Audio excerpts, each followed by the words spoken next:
फिल्मी किस्से बाय राकेश में आपका स्वागत है। आज के एपिसोड में 1981 की फिल्म याराना के बारे में कुछ अनसुनी बातें आपके साथ शेयर करेंगे। याराना के प्रेजेंटर थे H.A. नडियाडवाला यानी हबीब नडियाडवाला। एसोसिएट प्रोड्यूसर थे F.A. नडियाडवाला यानी Farooq Nadiadwala. Story Gyandev Agnihotri, screenplay Vijay Kaul, dialogues Kader Khan, गीतकार अनजान, संगीतकार राजेश रोशन, निर्देशक राकेश कुमार। निर्देशक राकेश कुमार की एज डायरेक्टर पहली फिल्म थी खून पसीना, जिसे प्रकाश मेहरा के बैनर ने प्रोड्यूस किया था। यह 1977 के शुरू में रिलीज हुई थी। फिल्म कामयाब हुई। नडियाडवालाज ने राकेश कुमार को निर्देशक लेकर अमिताभ के साथ फिल्म बनाने की बात सोची। याराना की कहानी के साथ राकेश कुमार और निर्माता अमिताभ से मिले। अमिताभ इतने बिजी थे कि उनके पास डेट्स ही नहीं थी। ये बात साबित करने के लिए अमिताभ ने अपनी डायरी उनके सामने रख दी, जिसे देखकर राकेश कुमार को यकीन हो गया कि अमिताभ के पास समय नहीं था। फिर भी राकेश कुमार ने ये देख लिया कि अमिताभ के पास सुबह 7 बजे से लेकर 8 बजे का समय खाली था। राकेश कुमार ने अमिताभ से रिक्वेस्ट की कि आप हमें ये 1 घंटा हर रोज दे दीजिए, हम अपनी फिल्म का काम इसी समय में करेंगे। मेहनती तो अमिताभ थे ही, उन्होंने अर्ली मॉर्निंग का अपना वो घंटा भी काम को समर्पित कर दिया। इस तरह याराना का काम शुरू हुआ।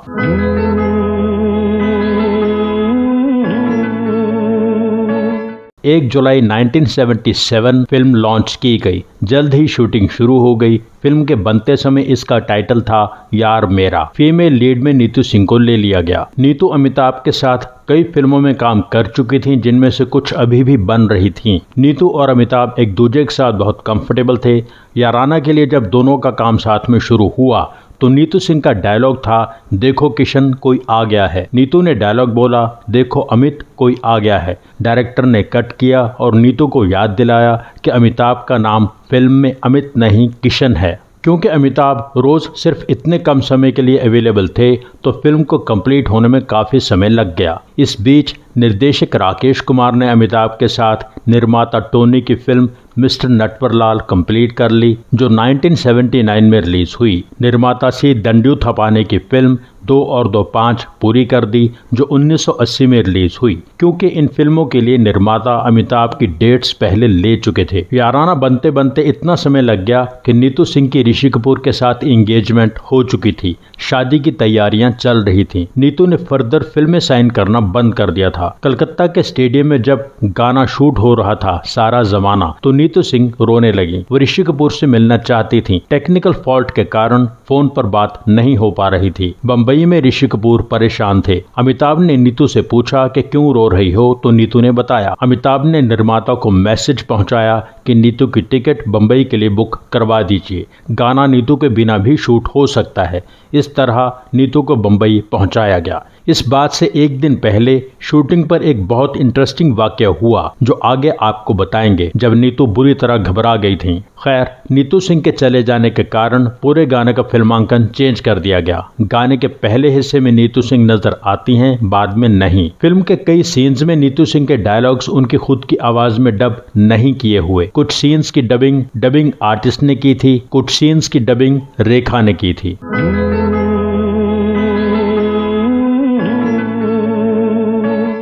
अमिताभ शुरू से ही अपनी फास्ट डबिंग के लिए जाने जाते थे।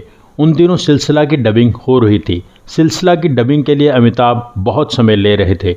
कभी कभी डबिंग कैंसिल कर देते थे, कभी कहते थे मूड नहीं है, कभी कहते थे आज आवाज़ ठीक नहीं है। शुरू में सिलसिला के निर्देशक यश चोपड़ा को लगा कि ऐसा हो सकता है जैसा अमिताभ कह रहे हैं, पर धीरे धीरे सच्चाई यश चोपड़ा के सामने आ गई। बात ये थी कि अमिताभ याराना के डिस्ट्रीब्यूटर थे बंबई के लिए। याराना तैयार थी और अमिताभ को उसमें कुछ कमियां लग रही थीं। इस बीच 1980 में निर्देशक राकेश कुमार की अमिताभ के साथ फिल्म 2 और 2 5 फ्लॉप हो चुकी थी। अब अमिताभ और राकेश कुमार याराना को इस लायक बनाना चाहते थे कि वो चल जाए। अमिताभ के कहने पर राकेश कुमार ने याराना का काफी पोर्शन रीशूट किया। लगभग 30 दिन शूटिंग की गई। उन्हीं दिनों अमिताभ ने सिलसिला की डबिंग करनी थी, इसलिए डबिंग टाल रहे थे और टालते रहे। अमिताभ नहीं चाहते थे कि सिलसिला की वजह से याराना पर कोई बुरा असर पड़े। यश चोपड़ा को जब सारी बात पता चल गई तो उन्हें बहुत बुरा लगा। उन्होंने अमिताभ से कहा कि आप मुझे बता देते कि ये प्रॉब्लम है, मैं सिलसिला की रिलीज डिले कर देता,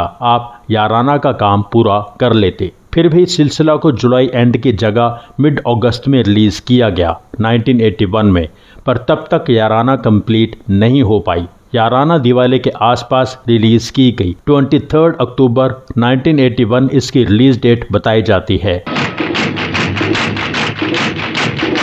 फिल्म की कहानी का हिस्सा 1976 की अमेरिकन फिल्म स्काई राइडर्स से इंस्पायर्ड था। उसमें एक इंडस्ट्रियलिस्ट की पत्नी और बच्चे को किडनैप कर लिया जाता है। औरत का हस्बैंड हैंग ग्लाइडर्स की मदद से पहाड़ी पर आता है उन्हें बचाने। याराना में रंजीत और जीवन स्कूल के बच्चों को अमजद खान के शिप से किडनैप कर लेते हैं। अमिताभ और अमजद खान हैंग ग्लाइडर्स की मदद से पहाड़ी पर पहुंचते हैं विलेंस के डन में। याराना शायद पहली हिंदी फिल्म थी जिसमें हैंग ग्लाइडिंग दिखाई गई। याराना के ओपनिंग क्रेडिट्स का म्यूजिक असल में संगीतकार R.D. बर्मन का बनाया हुआ म्यूजिक है, जो उन्होंने 1973 में आई फिल्म जोशीला के लिए बनाया था। जोशीला के बाद यह म्यूजिक कम से कम 20 फिल्मों में इस्तेमाल हुआ। उनमें से ज्यादातर फिल्मों के संगीतकार R.D. बर्मन नहीं थे। याराना भी उनमें से एक थी।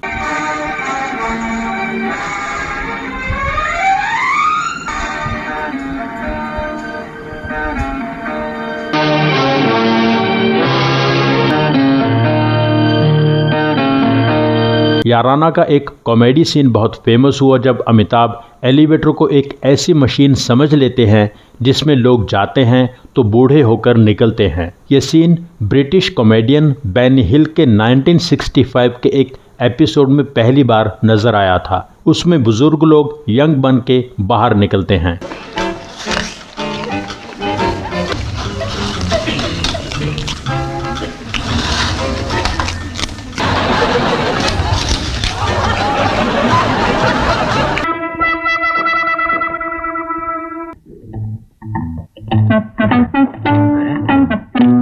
खतरनाक मशीन है। फिल्म के गाने काफी पॉपुलर हुए थे, आज भी हैं। इंटरेस्टिंग बात यह थी कि फिल्म की ऑडियो रिलीज में कोई भी फीमेल सिंगर का सॉन्ग नहीं था। सारे गाने मेल सिंगर्स के थे। 5 गाने किशोरदा ने गाए थे, 1 गाना रफी साहब ने गाया था। रफी साहब वाला गाना पर्दे पर अमजद खान ने गाया।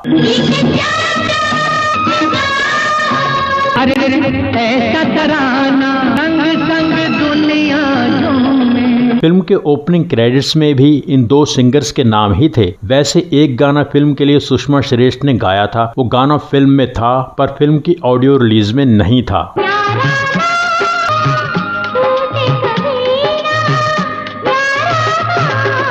किशोरदा का गाया तेरे जैसा यार कहाँ बिना का गीतमाला 1982 के सालाना प्रोग्राम में 29th पोजीशन पर प्ले किया गया। तेरे जैसा यार ऐसा याराना छूकर मेरे मन को किया तूने क्या इशारा।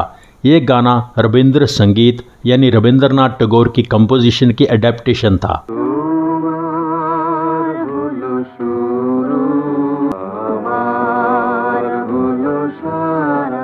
छूकर मेरे मन को किया तूने क्या इशारा। निर्माता इसकी धुन से खुश नहीं थे। इसकी शूटिंग कलकत्ता में हो रही थी। अमिताभ ने जब पहली बार यह गाना सुना तो उन्हें गाने की स्पीड ठीक नहीं लगी। उन्होंने कलकत्ता से राजेश रोशन को कॉल की और कहा कि गाने की स्पीड बहुत फास्ट है, मुझे परफॉर्म करने में मुश्किल होगी। राजेश रोशन ने कहा कि आप यकीन कीजिए, यही रिदम यही धुन अच्छी रहेगी। अमिताभ कन्विंस हो गए और गाना शूट किया गया। गाना आज तक पसंद किया जाता है। मेरे मन को क्या इशारा। फिल्म के पहले हिस्से में एक गाना है भोले ओ भोले। उसका एक वर्जन बाद में चलता है जब अमिताभ अमजद खान के बेटे के सामने गाते हैं। भोले मेरे यार को मना दे, ओ भोले मेरे यार मुस्कुरा दे।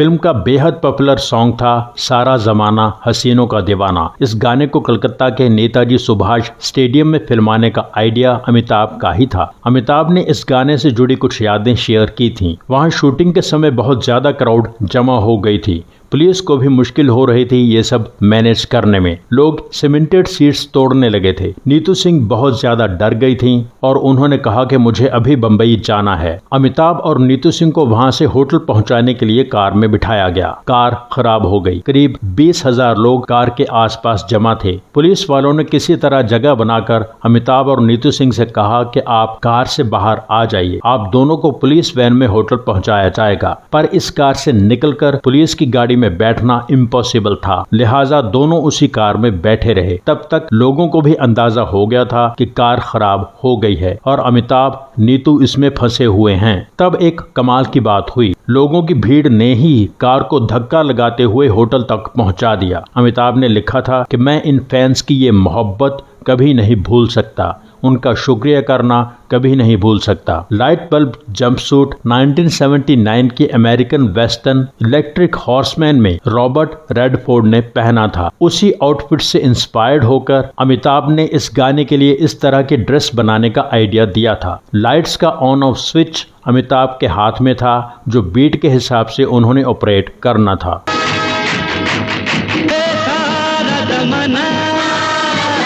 कादर खान ने कहा था कि ये गाना मैंने डायरेक्ट किया था। याराना के लिए अमजद खान को best supporting actor film fair award मिला था। बाकी सब कलाकार अपने अपनी जगह परफेक्ट थे। अमिताभ के काम के बारे में कुछ कहने की जरूरत ही नहीं। उनकी एक्टिंग के कई शेड्स इस फिल्म में नजर आए। वो हर रूप में कमाल थे। बताया जाता है कि फिल्म का बजट 2.25 से 2.5 करोड़ के बीच था। नेट कलेक्शन 3.5 करोड़ बताई जाती है। फिल्म को कहीं पर हिट, कहीं सेमी हिट, कहीं अबव एवरेज कहा जाता है। ओवरऑल फिल्म सक्सेसफुल थी।